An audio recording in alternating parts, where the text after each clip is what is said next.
prioritizing practical care when treating prolonged grief disorder. Prioritizing practical care when treating prolonged grief disorder. That's what the copy and paste says. I think it should say prolonged, right? No, but it says prologued. All right, so I'm reading this correctly. And this is from the Psych Congress Network and from hmpgloballearningnetwork.com. And this is under the title of General Psychiatry. So prologued grief disorder is what is being discussed here in this article here. So, but before I get to that, Chris Cavallo, what's up, dude? Oh, thanks for having me here, man. I'm just listening in. Do you appreciate it? I love you, man, dude. You doing all right? Yeah, I'm all right. It's a little late. I'm glad to see you're up still doing stuff, though. Yeah, man. I appreciate you. Plug in. All right. Okay, so here we go. This is, let's see. Since this is Psych Congress Network, I'm going to call this Psych Congress Network Reading. And enter this way. Here's the first piece of bread in my sandwich. You're listening to Psych Congress Network Reading, presented by Hakeem Ali-Bocas Alexander on the Wisdom app for World Reading Club in association with Uniquilibrium. HMP Global Learning Network, General Psychiatry, prioritizing practical care when treating prolonged grief disorder. Published on September 17th, 2022. Looks like the author is Alana Iglewicz, MD. I don't know if I'm pronouncing that correctly, but Iglewicz sounds pretty cool. It's actually spelled Iglewicz, but there's a Z in there, but I'm sticking with Iglewicz. It is just so cool. So this is Alana Iglewicz, MD. All right. Over 2 years after the onset of the COVID-19 pandemic in the United States, few lives remain untouched by the public health crisis that disrupted everyday life in countless ways, including established cultural rituals for final farewells to the dearly departed. It says departed. I'm going to screenshot this in case they update this so you guys don't think I'm going crazy. It says departed. Now, if that's a word that I haven't seen that means the identical thing, then I stand corrected. Psych Congress Network continues. On Saturday, September 17th, at the 35th Annual Psych Congress in New Orleans, Alana Iglewicz, MD, Clinical Professor of Psychiatry, University of California, San Diego, presented her session entitled, Good Grief. Prolonged, now here it's prolonged.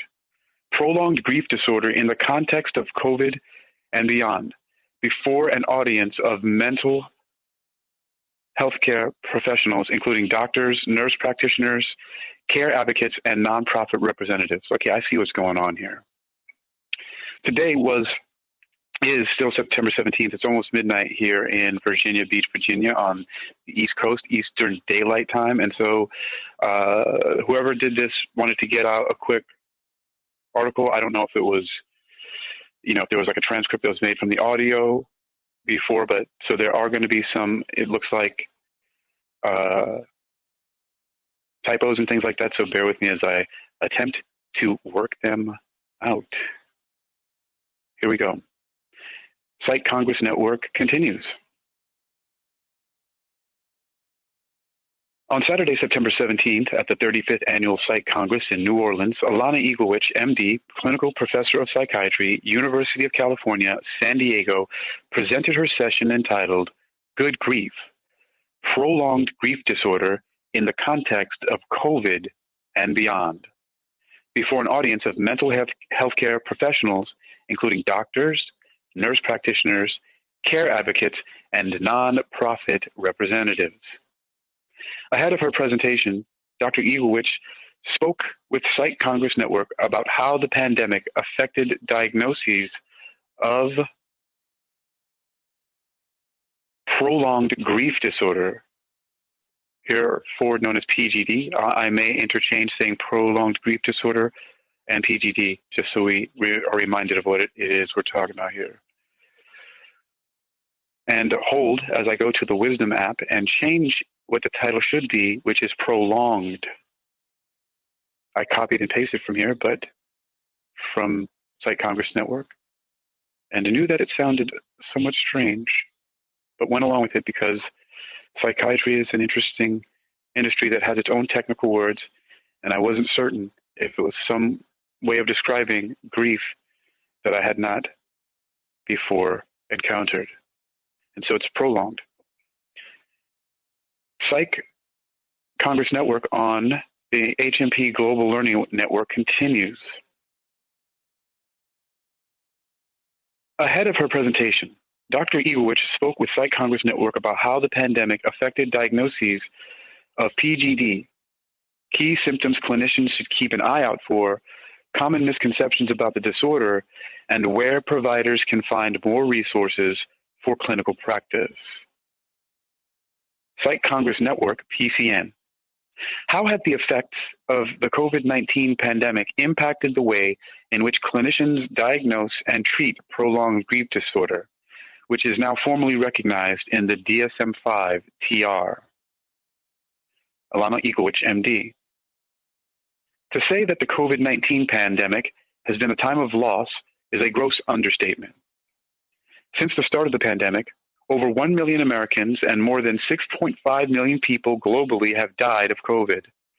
At this point in the pandemic, nearly everyone knows someone who has died of COVID. Millions of people are more intimately grieving the death of a loved one Millions of people are more intimately grieving the death of a loved one to COVID-19. In essence, the world is collectively grieving. The pandemic has necessitated profound disruptions in death, dying, and mourning.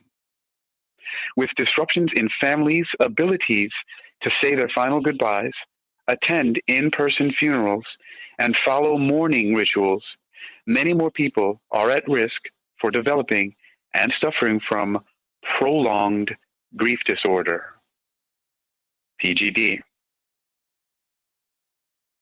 The COVID-19 pandemic has taught clinicians about the importance of incorporating themes of grief into our assessments, formulations, and support of patients. Our patients, our colleagues from other specialties, and the public are looking towards mental health professionals for our expertise on grief. My hope is that the pandemic has inspired mental health professionals to gain clinical sophistication with grief more broadly, and PGD, its assessment and treatment more specifically. Psych Congress Network. What are the key symptoms of PGD that clinicians should look out for in their patients? Dr. Iglewicz. PGD is a form of complicated and prolonged grief that is associated with considerable functional impairment, morbidity, and mortality. It occurs when people's normal adaptive grief experiences essentially get derailed. Key symptoms include pronounced yearning and longing, preoccupation with thoughts and or memories of the deceased loved one, disruption in identity, a marked sense of disbelief, considerable struggles integrating back into life after the death, feeling life is now meaningless because of the death, and avoidance of reminders of the death, all of which last 12 months or longer according to the DSM-5-TR, but notably 6 months or longer per the ICD-11. Okay, so just a note, the DSM-5, we only need to know DSM. It's the Diagnostic and Statistical Manual of Mental Disorders. So that's what DSM is. ICD, if I remember correctly, is the International Classification of Diseases. So these are just two things that are classifying and naming these disorders. Psych Congress Network on Global Learning Network continues. For most people who have PGD, the symptoms last endlessly without treatment. Many suffer for years to decades. This is pretty startling revelations, but not unfamiliar to me. And this is one of the reasons why it stuck out, and one of the reasons why it's being shared, because it's very impactful, and it has a lot of significance. Psych Congress Network continues. From a clinical perspective, it is helpful to pay attention to the qualitative feel of the grief. People who have PGD are not just stuck in their grief, they are frozen in the acute stages of grief. In PGD, grief can be all-consuming. Individuals suffering from PGD often feel as though grief is all they have left, and that to stop grieving so intensely would be a betrayal to their deceased loved ones. Subsequently, there is not breathing room left for life to enter back in. When evaluating a patient who experienced the death of a loved one, their pain feels so raw, so near to the surface that you naturally assume their loved one must have died in the past 2 months. Then you learn that the death occurred years ago, possibly decades ago. That disconnect is key and should be salient. It strongly hints that you should further evaluate for prolonged grief disorder, PGD, and refer for life-affirming and, at times, life-saving treatment if PGD is present. Psych Congress Network. In your session, you mentioned that there was controversy over PGD being included in the DSM-5-TR. Are there any misconceptions on this topic that you would like to clear up? Dr. Iglewicz. One of the most heavily debated changes to the DSM-5 and now the DSM-5-TR centers around grief. With the DSM-5, the debate was more specifically related to the removal of the bereavement exclusion. With the DSM-5-TR, the debate relates to the addition of prolonged grief disorder as a formal diagnosis. Those opposed to these changes, hold on, pause. All right. Psych Congress Network continues. The debate relates to the addition of prolonged grief disorder as a formal diagnosis. Those opposed to these changes fear the medicalizing and pathologizing of a natural human process, grief. Proponents of these changes fear the lack of recognition of, and thus lack of treatment for a condition that leads to profound suffering and that has a robust evidence base for efficacious treatment.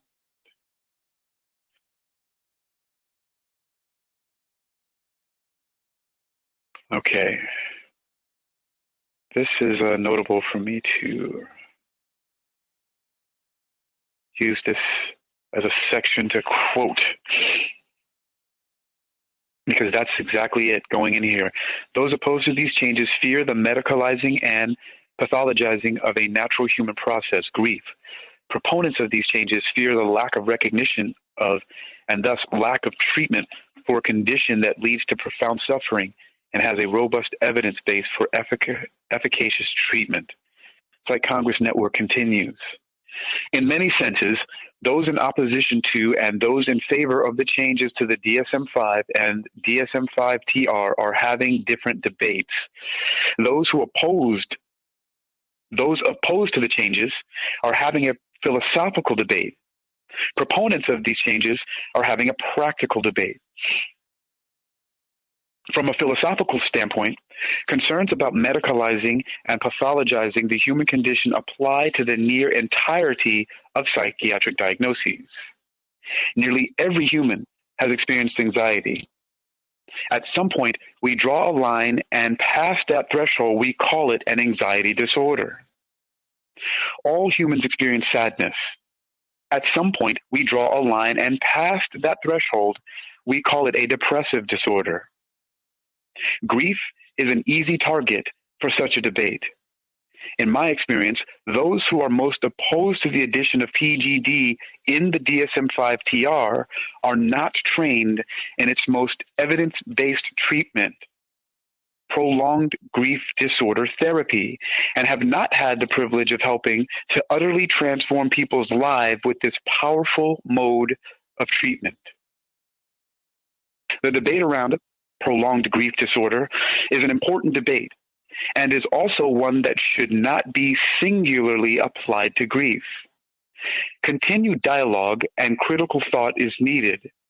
At the same time, the more of us who are trained in the evaluation and treatment of PGD, the more we can alleviate pronounced suffering. In light of the myriad losses associated with the COVID-19 pandemic, this is more important now than ever in our lifetimes. Psych Congress Network. Where can clinicians go to get resources and further education on the disorder and its treatments? Dr. Iglewicz. Key articles delineating how to best conceptualize, evaluate, and treat PGD exist in the medical literature. Notably, PGD was formerly called complicated grief, and prolonged grief disorder therapy was recently and formally called complicated grief therapy in the literature. Although some nuances exist between the different terminology, other terms used interchangeably with PGD include traumatic grief and pathological grief. One of the best resources for learning more about PGD and its treatment is the Center for Prolonged Grief, formerly called the Center for Complicated Grief. The center's website, https://prolongedgrief.columbia.edu, hosts a wealth of information about PGD and PGDT, both for the public and for professionals. Psych Congress Network. Are there any other takeaways you would like to discuss? Dr. Iglewicz. Recognizing and treating people who suffer from prolonged grief disorder can be one of the most meaningful parts of your career. Doing so affords you the privilege of helping people re-engage in life with a renewed sense of meaning, purpose, and connection, not just with the living, but also with loved ones who are no longer alive.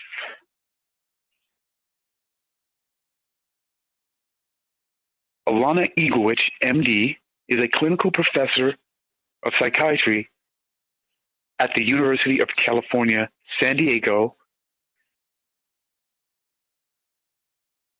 as well as the Associate Residency Training Director for the Department of Psychiatry and the Director of Wellness Initiatives at the UCSD School of Medicine. Dr. Iglewicz earned her BA in psychology at the New College of Florida and her MD at the University of Pittsburgh School of Medicine. She then completed her residency training in general adult psychiatry and subspecialty clinical and research fellowship training in geriatric psychiatry at UCSD. Her clinical work is focused at the La Jolla VA, where she works with trainees in the psychiatric emergency clinic and is the psychiatry medical director of the mental health primary care clinic. She is passionate about healthcare professional wellness and is the faculty chair for both the UCSD Psychiatry Residency Wellness Committee, as well as the SAVE Committee, which is dedicated to providing support to psychiatry residents after the occurrence of adverse events, such as patient suicide and patient violence toward trainees. Her research focuses on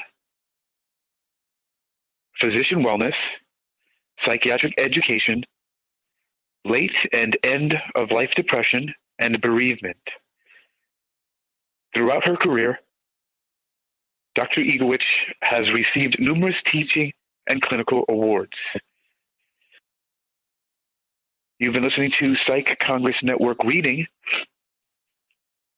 on the Global Learning Network, presented by Hakeem Ali-Bocas Alexander on the Wisdom app for World Reading Club in association with Uniquilibrium.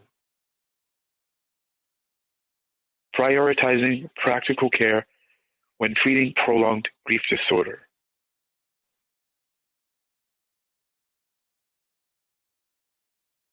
Okay, so that was an enlightening interview.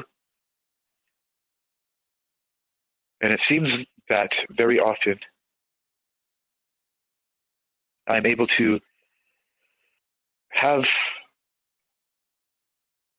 some research and reporting like that land in my email box or see it as a book on a bookshelf somewhere or something like that. And so this was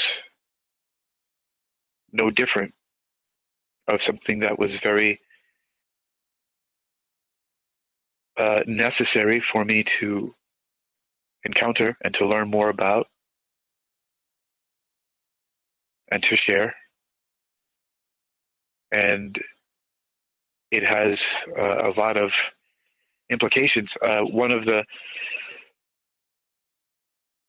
She was very astute in pointing out one of the debate surrounding it, because that was actually the first thing that I thought when I looked at the article. But I read these things anyway, regardless of my bias. And I was not surprised that Dr. Alana Iglewicz, MD, put this into her interview or spoke about it. But I don't exactly know exactly how I feel. I was satisfied that it was addressed, and what I'm talking about is the debate that there's debate relating to the addition of prolonged grief disorder as a formal diagnosis in the DSM-5-TR. And so, quoting from the article once again, it says, those opposed to these changes fear the medicalizing and pathologizing of a natural human process, grief. That was my first concern. I always have my suspicions about the entire industry of psychiatry overall, even though it's probably unfounded. But I temper those things by reading through research, news, and interviews like this. Instead of looking at all of instead of looking at material that's opposed to almost everything, you can find conspiracy theories everywhere. And I'm definitely informed by a lot of different things. So it was rather refreshing, is another word that comes to mind, to see such a balanced inclusion.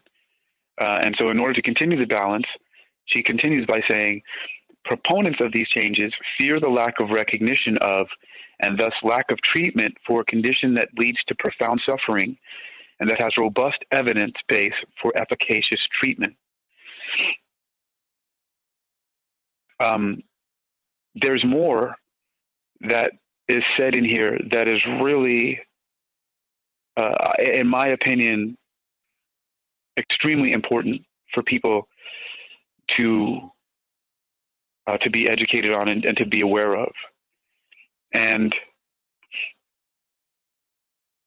she's saying that there's efficacious treatment. Nowhere really in here did she say anything about using medication. They just said efficacious treatment. That may be a way to kind of sidestep that their efficacious treatment does include medications. I mean, for goodness sakes, she is a psychiatrist.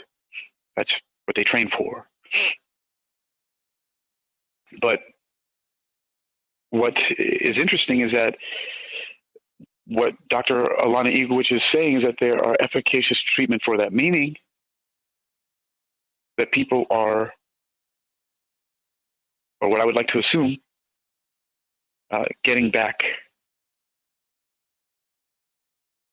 to life that's functional in a healthy way, and living with the grief rather than attempting to avoid it or self-medicate or self-treat in some unhealthy way. So it's talking about prolonged grief disorder, which she addresses with prolonged grief disorder therapy. It went through some different changes, but one last thing I'd like to say about this before I shut down the room or talk to Chris a little bit more is I'm really further impressed by the following statements on that in the next paragraph. So Dr. Alana Iglewicz says, in many senses, those in opposition to and those in favor of the changes to the DSM-5 and DSM-5-TR are having different debates. Those opposed to the changes are having a philosophical debate. I have to agree with that as a person who not necessarily was opposed to the inclusion, because I didn't even know about it before reading this article. But when I saw the title, I immediately thought, this is a way to pathologize and therefore medicalize grief. But this is a very insightful, refreshing stance on it that this psychiatrist, Dr. Iglewicz, has. She continues, those opposed to the changes are having a philosophical debate. Proponents of these changes are having a practical debate. From a philosophical standpoint, concerns about medicalizing and pathologizing the human condition apply to the near entirety of diagnoses. Nearly every human has experienced anxiety. At some point, we draw a line, and past that threshold, we call it an anxiety disorder. All humans experience sadness. At some point, we draw a line past that threshold. We call it a depressive disorder. Grief is an easy target for such a debate. In my experience, those who are most opposed to the addition of PGD in the DSM-5-TR are not trained in its most evidence-based treatment,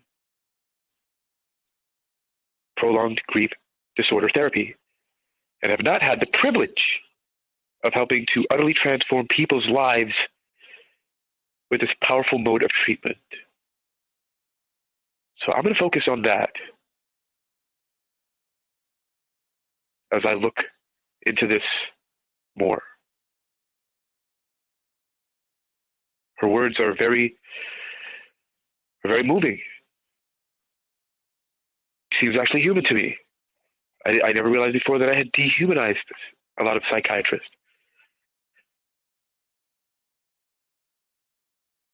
And I pick and choose who I do that to because of my experiences, which have been negatively biased. So for some reason, there's a few psychiatrists on here who I haven't had that negative bias towards. Maybe it's because they're on this platform. Oh gosh, excuse me. Anyway, there we go. It's already been 30 minutes since you popped on here. How you doing, man?